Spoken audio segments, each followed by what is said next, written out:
Welcome to the Venture Xperience podcast, featuring interviews with up-and-coming entrepreneurs and business leaders. Join host Brian Weatherford as we peel behind the curtain into the motivations, tools, and strategies used by successful business leaders.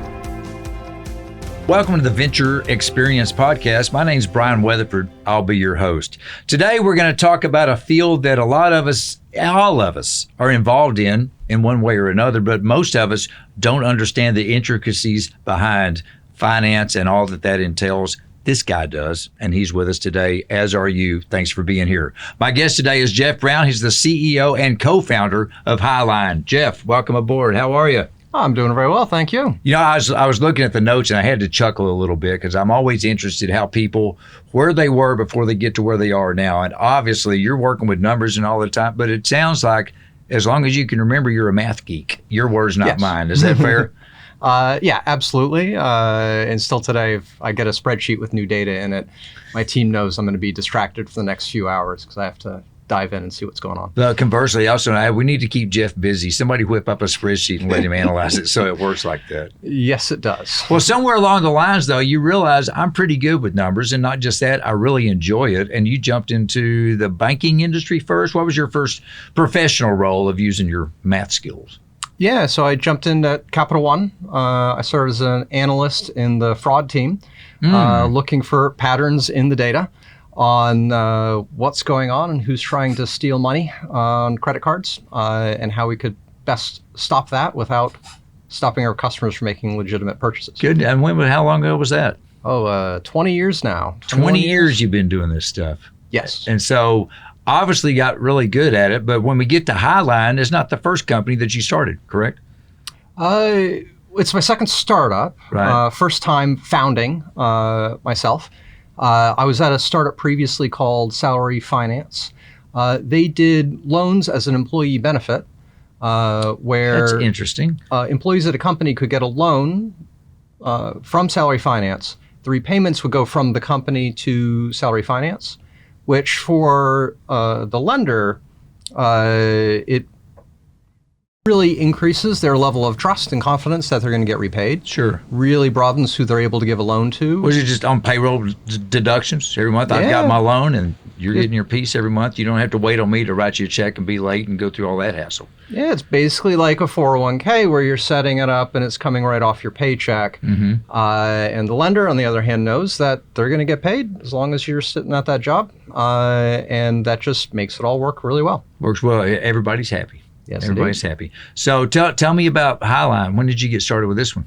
I started about a year and a half ago now. Okay. Really kicked it off beginning of this year with our seed round, and things are going well so far. We've got pretty much the product built. One of those lucky businesses that decided to start right in the middle of a pandemic.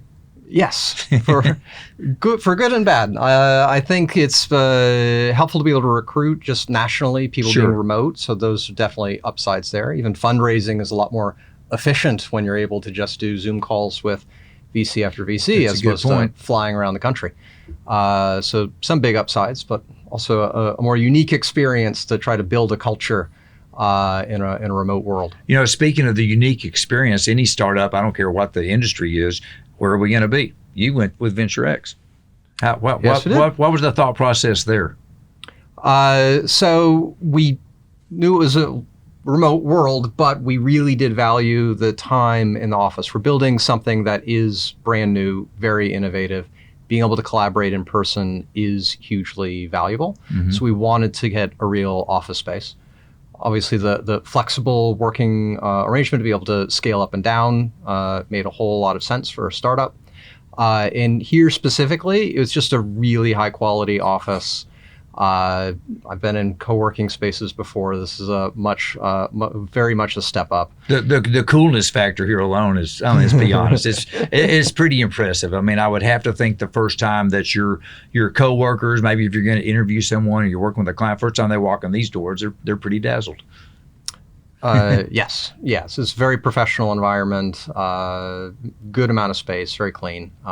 So cannot complain at all. So going to back to your business from a customer standpoint, what type of people do you work with? Who are you looking for clients to work with? Yeah, so we're a B2B2C company. So we are selling into lenders and billers to make us a new option for them to be paid from a recurring billing standpoint. So auto lenders, credit card companies, landlords and rental complexes, cell phone companies, anyone who's looking to get paid regularly. And any of these folks will tell you it is really painful for them to try to collect money from a consumer's checking account. It's a chore. It's a hassle. It's a hassle from the customer standpoint, and it's also a huge hassle from the biller standpoint. These systems are not built in any reliable, modern way. They very often fail, and when they fail, customers get hit by fees from the bank. Right. The company that had that bill failed to collect is now trying to call this customer, wasting valuable time. It's just really a lose-lose situation. Well, for and then everybody. also all that's going to contribute negatively towards the elusive credit score that everybody wants to try to keep up here. So in your own way, you're kind of helping people with that too, just to keep them going before it gets impacted like that. Yep. Paying on time is essentially what your credit score is. It's just tracking the number of bills that you've paid without having a mistake. So it's kind of like in a driving a car scenario, how good your record is of how many miles have you driven versus how many tickets or accidents you've got. That's all the credit bureau really is. Mm-hmm. So setting things up so you are paying more consistently is going to just help bring your credit score up. Are the things that Highline offers out there, is it unique? Are there other people that try to offer the same thing, or did you come up with this?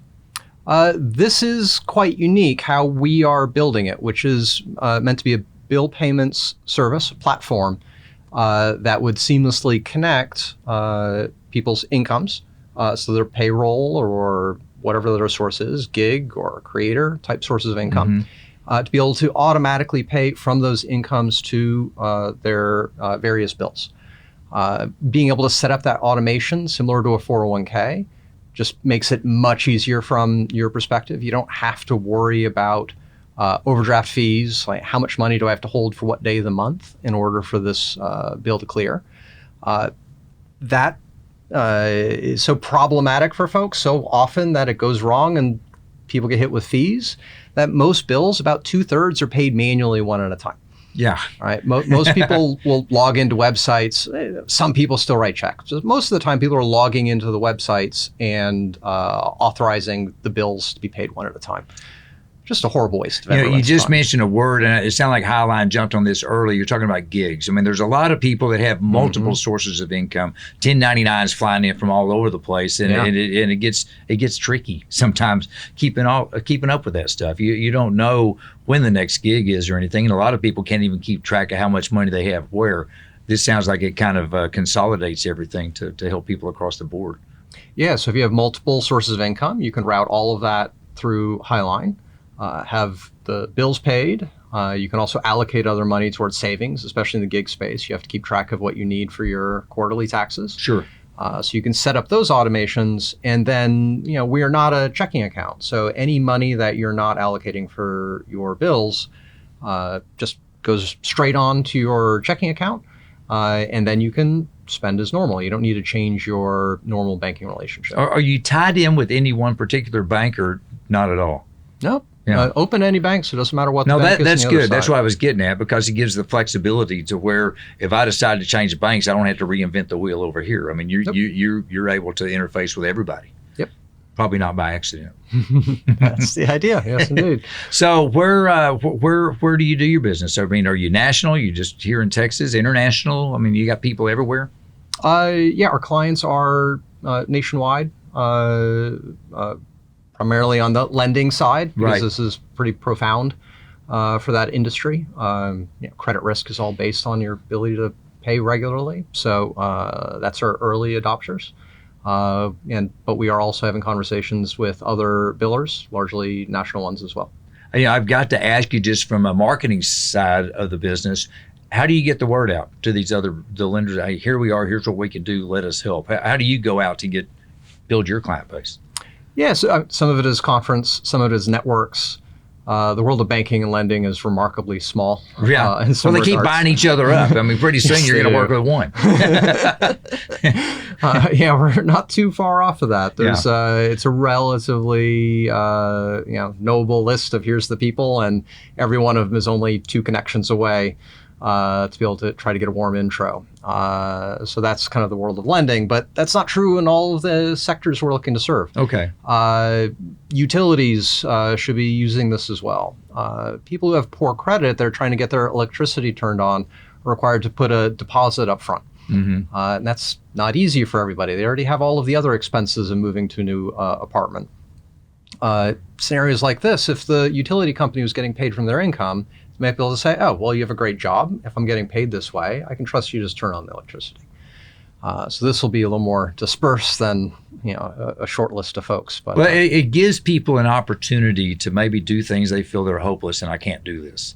You kind of give hope to the hopeless in a lot of ways. Let's face it, a lot of good people make mistakes. That doesn't mean they're bad people, but yes. they get into situations that a lot of us have been in one way or another, and you feel like, gosh, it's only me. What am I going to do? Here's an option. Yeah, and so most people who have a poor credit score, it's because of some external event happened with medical bills, car accident, something that set them so far back that they just couldn't immediately dig out of. Right. That's not because they're a bad person. Things happen, and there's a good deal of luck to it. Or they've just not had a chance to build credit. Mm-hmm. It's actually rather hard if you are a young adult and you're trying to get your first accounts. They are either just very expensive or they're kind of gimmicky, not really credit products that you can do. With Highline, it's not really about your history of paying bills anymore in your credit report. If a lender's giving you a loan or you're getting a credit card or an auto loan, if you're allocating your going forward income to the lender, they're just looking how good is your job. Mm-hmm. And if you have a nice steady W-2, or if you've been driving Uber for 5 years and you love it, then they can look at that and say, oh, I can give you a loan. Knowing that this income is what they're basing their decision on, as opposed to some credit report. So many things are changing, and I'm going with the generational thing. I have a few years on you, all right?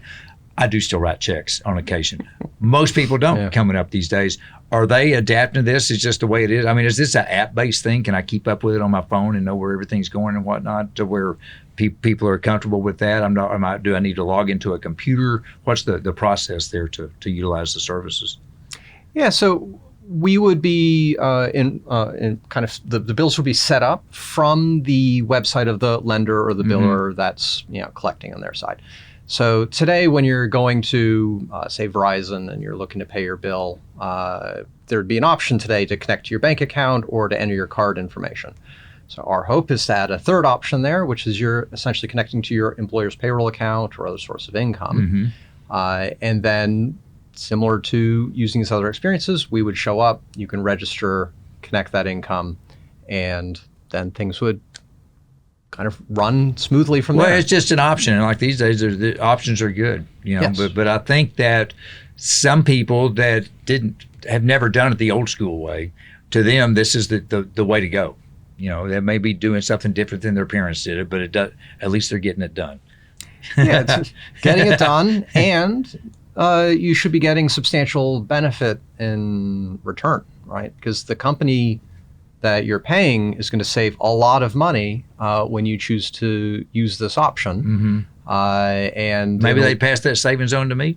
It could be savings on to you, discounts, lower interest rates, more likely to be approved for a loan. There's a lot of benefits that'll flow back to the people who are using the service. Well, I think it's just a wonderful idea. I mean, where were you when I was your age? Could have saved a lot of trouble over the years, but it's here now. And again, you've been doing it for a year and a half. Things are going well. We're getting ramped up to where we want it to be. Yes, absolutely. Good progress this year. Yeah. That's great. Well, it's been fun sharing your story, your backstory, your current story. Is there anything we need to peek ahead to learn, or anything else you care to share? Oh, looking ahead. No, just keep your eyes out for Highline as a payment option. And if anyone is out there is interested in offering us as a service, then absolutely. Reach Well, and out. along the same lines, maybe go to your employer and say, "Hey, have you heard of these guys? I'd like to go this route." Maybe that'll work as well. Indeed. So, well, I appreciate you being here, Geoff. It's good stuff. We wish you continued success. Thanks for taking care of everybody on all aspects, on all ends. Appreciate you. Thank you. Folks, as always, we certainly appreciate you too. Hope you enjoyed today's version of our podcast here. This is the Venture Xperience podcast. Brian Weatherford, your host. Thanks for being here. We look forward to catching you next time. Venture X is a locally owned and globally connected portfolio of co-working spaces, providing businesses with on-demand office space and services to successfully run their company.